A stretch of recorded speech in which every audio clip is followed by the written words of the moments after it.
The morning heat rolled across the airfield like a slow-moving tide, and the hangar shimmered under the Arizona sun inside the echo of metal and the scent of jet fuel wrapped around Sergeant Emily Carter as she crouched beneath the A-10 Warthog. Her hands blackened with oil and determination. Every bolt she turned felt like a heartbeat, every spark like a whisper from the past. She was not supposed to remember her mind focused on the machine before her, but her chest carried the weight of something heavier than steel, heavier than the silence of those who never came back. The wrench slipped for a second, scraping her knuckles, yet she did not flinch. The sting grounded her, reminding her she was still here. She had made it through the storm. She had walked away when others had not, and that survival carried a price. The hangar was nearly empty, save for the low murmur of generators and the clatter of tools from the far corner. The rest of the team had taken a break, but Emily never took breaks. She preferred the company of engines over people, the hum of metal over conversation. The machine never judged, never asked about the scars she hid or the tattoo etched beneath her sleeve. It simply demanded precision, loyalty, and strength. Qualities she had in abundance, though she had learned them the hardest way possible. Each rivet she tightened was an anchor, each turn of her wrist a reminder that she could fix things, that she could keep them flying, even when she herself had fallen. Long ago. Outside, the sunlight poured through the hangar doors, carving gold lines across the concrete dust, floating like memories. She lifted her eyes briefly, catching sight of a squad of pilots walking past, their laughter carried faintly on the dry wind. She used to envy that kind of ease, the ability to laugh without the ghosts pressing on your chest. But laughter was a luxury she could not afford. Not after what she had seen. She turned back to the A-10, its dull gray surface reflecting the faint outline of her face, and for a moment she saw someone else staring back. Not Sergeant Carter, not the quiet mechanic, but the woman she used to be before the night. Everything went wrong, before the world taught her that heroes do not always make it home. Her commanding officer, Lieutenant Briggs, called out from across the hangar, asking for a status update. She answered sharply, by instinct, almost robotic, the same tone that kept people from asking too many questions. She liked it. That way, the fewer eyes on her, the better she was. Good at fading into the noise, good at being the one who worked in the shadows, the one no one noticed until something exploded and someone needed saving. Her hands trembled slightly when she reached for the torque wrench, but she steadied them quickly, telling herself it was just the heat, just the fatigue, not the memory clawing at the back of her skull, the memory of sand smoke and a helicopter that never came back. The sound of footsteps broke. Through her concentration, slow, deliberate, heavy boots crossing the hangar floor. She did not look up at first, but she felt the weight of presence, the kind of authority that changed the air around you. The footsteps stopped near the aircraft, and a calm, steady voice asked how the repairs were coming. She turned her head slightly enough to see the figure of Colonel James Walker, tall, broad-shouldered, with the quiet confidence of someone who had seen too much and said too little. She nodded once and replied the hydraulics were nearly done. The bird would be ready before sundown. The colonel studied her for a moment longer than necessary, and she felt the familiar unease crawl up her spine. He was new to the base, transferred only weeks ago, but his reputation had arrived long before him. He spoke again, asking something about her background, casual words, but his tone carried curiosity. She kept her answers short, just enough to be polite, but not enough to invite more. And yet his gaze lingered as if searching for something beyond the surface. His eyes swept briefly over her hands, the grease, the dog tags tucked beneath her uniform. Then back to her face. She turned away, pretending to check the landing gear. Her pulse quickened, and she hated that she could feel it. She hated that he might notice, because attention was danger, and danger was something she had promised herself never to attract again. The colonel gave a small nod and began to walk away, his boots echoing against the steel floor, and for a fleeting moment she felt relief until the wrench slipped from her fingers and clattered to the ground.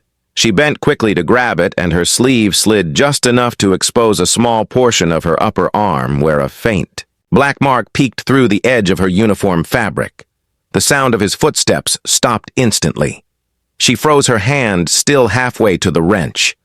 Her mind racing too fast to control, she could feel his eyes on her, the weight of recognition. Even though he said nothing, the silence that followed was louder than any engine she had ever worked on. She tugged the sleeve back down, pretending not to notice, pretending that the air had not turned to glass between them. She picked up the wrench and forced herself to continue working, her breath shallow and her chest tight. The colonel stood there a second longer, then said quietly that he would see her at the briefing later, his tone calm but different, now heavier, thoughtful. Then he turned and left the hangar, leaving her alone with the sound of her own heartbeat pounding against her ribs. Emily stayed still for a long time, staring at the metal under her hands. But her mind was miles away in another desert, another hangar, another day, when that same tattoo had meant something else, something secret, something dangerous. She had tried so hard to bury that part of her life. But it had found her again in the one place she thought she was safe. Her hands trembled again, and this time she did not fight it, because deep down she knew the past was coming for her, and whatever came next would not stay hidden for long. She stood, slowly wiped the sweat from her forehead, and looked toward the hangar doors where the sunlight had begun to fade into a darker hue of gold. She could still feel the weight of the colonel's stare, even though he was gone. And she knew without question that he had recognized the mark on her arm, the mark that tied her to a mission erased from records and names carved into stone. She drew a slow breath, trying to steady herself, but the truth pressed harder, and she realized that no amount of silence could keep the ghosts away forever. And as the engines hummed once more behind her, she could almost hear them whispering her name. The night crept over the base like a slow-moving shadow. The hangar lights flickered against the dark horizon, and the air smelled of oil and rain that never came. Emily stayed long after everyone else had gone, her hands still busy, though the A-10 was already fixed. She needed the distraction, the rhythm of tightening bolts and checking wires to drown out the thoughts clawing at the edge of her mind. She knew the colonel had seen the tattoo. She could feel it in the way his eyes had paused. And that pause had told her more than words ever could. He recognized it, and that meant her cover. Her quiet life, her anonymity were already slipping through her fingers. She leaned against the cool metal of the aircraft, closing her eyes for a brief moment, letting the hum of the distant generators fill the silence. She thought she had buried this part of herself when she left the forward operating base in Kandahar. She thought she had burned every file, erased every trace of the woman who once stood beside men who never returned. But some ghosts are carved too deep to fade, and some secrets too heavy to remain buried forever. She had seen the look on his face when he noticed the mark, and she knew that look it was not curiosity. It was memory, and the kind that burned. The hangar doors groaned open, and the sound pulled her back. She turned to see Colonel Walker standing there again, the dim light behind him cutting his figure into a sharp silhouette. His presence filled the space as if the air itself obeyed his command. He walked toward her, his steps slow, deliberate, and she felt her pulse match their rhythm. She straightened her back, wiping her hands on a rag, her expression calm though her mind was racing. He stopped a few feet away, his eyes scanning the plane, then resting on her. His voice steady but softer than before. He said he could not stop thinking about that symbol on her arm. For a long moment, she said nothing.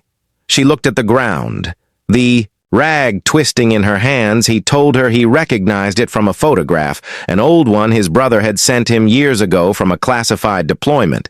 The same symbol etched on the arm of a mechanic in the background, someone who should not have been there. But was she felt the world tilt slightly at his words.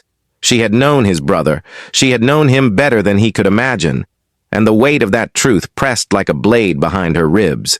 She wanted to lie, to say it was just a Random tattoo. But the words caught in her throat because his tone was not accusing. It was searching, almost desperate. He asked her if she had served overseas before her current posting. She told him she had been stationed in support divisions. Nothing more. He nodded slowly, but his eyes said he did not believe her. He said his brother used to write about a mechanic who could fix anything under fire, someone who stayed behind when everyone else ran, someone who was there the day the convoy never came back. His words cut through her armor sharper than shrapnel, because she remembered that day too clearly, the air heavy with smoke and dust, the sound of her name shouted through the comms, the decision that haunted her every night since. She turned away, pretending to check a maintenance panel, but her hands were shaking. He stepped closer, lowering his voice, saying he had read the mission report, the one that was mostly redacted. He said it mentioned a survivor, a technician pulled from the wreckage with burns on her arms and a tattoo that matched hers. She froze, her breath shallow, and the rag fell from her fingers to the floor. The sound of it hitting the concrete echoed louder than it should have. She whispered that the report was wrong, that there were no survivors. But even as she said it, she knew he could hear the lie in her voice. The colonel did not press her. Instead, he told her his brother had written one last letter, a letter found in his gear weeks after the ambush, and in that letter he mentioned a name she had not heard spoken in years. Her name, Emily Carter, and the words that followed made her stomach twist. He said his brother called her the reason half the team made it out alive, that she had refused evacuation until the last second, that she had dragged 2 soldiers out of a burning vehicle while under fire, that she had been recommended for a medal that was never processed because the entire mission vanished into classified silence. Her throat tightened, and she could not meet his eyes because if she did, she knew she would see the reflection of everything she had tried to forget. She whispered that medals meant nothing, that those men still died, and nothing would change. That he said quietly, that may be so, but his brother had wanted her to know she had saved lives that day. She turned away again, gripping the edge of the aircraft, her knuckles white. She wanted to scream, but the sound would not come, only the hum of the engines waiting like restless ghosts. The colonel stepped closer until he was beside her, and for a moment neither spoke. The silence between them filled with things neither dared to say. He asked her why she never told anyone, why she hid it all. These years, she said, because silence was safer, because truth was a luxury she could not afford, because heroes died and survivors carried the blame. He looked at her for a long moment, then said softly that hiding would not bring peace, only delay, the storm that always finds its way home. She turned sharply, then meeting his gaze, and for the first time saw not a superior officer, but a man haunted by the same war that had broken her. He told her that the unit symbol tattooed on her arm had been officially retired after that mission. He said only 3 people were ever confirmed to wear it, and 2 were dead. That meant she was the 3rd, and she knew what came next. That meant questions, files, inquiries, maybe worse, and the quiet life she had built around engines and metal would shatter like glass. She stepped back, shaking her head, telling him to forget what he saw, that the past was gone, that it should stay buried. He did not move. He simply said, "The truth never stays buried, not when it still breathes through people like you." The generator flickered. The lights dimmed for a moment, and the hangar seemed to close in around them. She could feel the pulse of danger rising. Not from him, but from the weight of what they both knew: the mission, the secrets, the things she had carried for too long. She told him to leave, that she needed to finish her work, but he did not leave. Instead, he said one last thing before turning away. He said the mission she thought was buried had just been reopened, and the Pentagon was sending someone tomorrow to ask questions. She stood frozen, the sound of his footsteps fading into the night, her heart pounding like the engine of the A-10 behind her. She looked at the tattoo hidden beneath her sleeve and knew the past was not done with her. Not yet. The next morning, Emily arrived at the hangar before sunrise. The air thick with anticipation and the smell of fuel. Her hands moved over the A-10 like they always did, but her mind raced faster than any engine she had ever repaired. She could still feel the colonel's words echoing in her ears. The Pentagon, someone coming questions, inquiries past. She had tried to lock away now, knocking at the door. She paused, wiping sweat from her brow, glancing at her sleeve, making sure the tattoo was hidden, but she knew it would not matter. Not when the right eyes saw the truth. She adjusted the panel under the wing, her fingers lingering on a bolt that seemed to hum beneath her touch as if the plane itself sensed the storm approaching. The hangar doors groaned open. A shadow fell across the floor and she looked up to see him again. Colonel Walker, watching her silently. Not as a superior, not as an interrogator, but as a man carrying pieces of a puzzle only she could complete. He stepped closer, his gaze lingering on her arm. A flicker of recognition in his eyes, and then he said softly, words that made her blood freeze. He said the Pentagon does not know what they are waking, and she realized in that moment the past was not just coming for her, it had already found her. The hangar felt smaller somehow as the sun climbed higher, the shadows of the A-10 stretching across the concrete floor. Emily moved quickly, checking panels and hydraulics. But every sound echoed too loud. Every step of her boots too deliberate, as if the building itself held its breath. She could feel it in her bones, the tension, the weight of the past pressing against her chest. The hum of the generators became a pulse matching the rapid beat of her heart. She wiped her hands on a rag, her fingers trembling slightly, and tried to focus on the work on the machine that had always been her sanctuary. But today, it was no refuge. Not when Colonel Walker was standing near the doorway, silently watching. He said nothing. At first, just allowed her to work as if waiting for her to speak first, but she could feel the scrutiny in his gaze, the way his eyes flicked toward her arm, occasionally catching the edge of her sleeve, hiding the tattoo she had hoped would stay secret forever. She wanted to pretend it was just another day, but the memory of the mission, the men who never returned the letters and reports she had burned in her mind, all rose to the surface, a tide she could not push back, and he stepped closer and said, "The Pentagon will be here in less than 24 hours, and they will want answers. You are going to have to tell someone what really happened," and her breath caught. She turned to face him, her voice barely above a whisper. She said, "They do not understand. Not the mission. Not the chaos. Not what we had to do to survive." He nodded slowly and said they never do. But that does not mean it is not time to stop hiding. She felt a pang of fear, a flash of anger, because hiding had kept her alive. Hiding had been her shield, and now the shield was being shattered by the very man who had recognized her past. Yet she could see the truth in his eyes.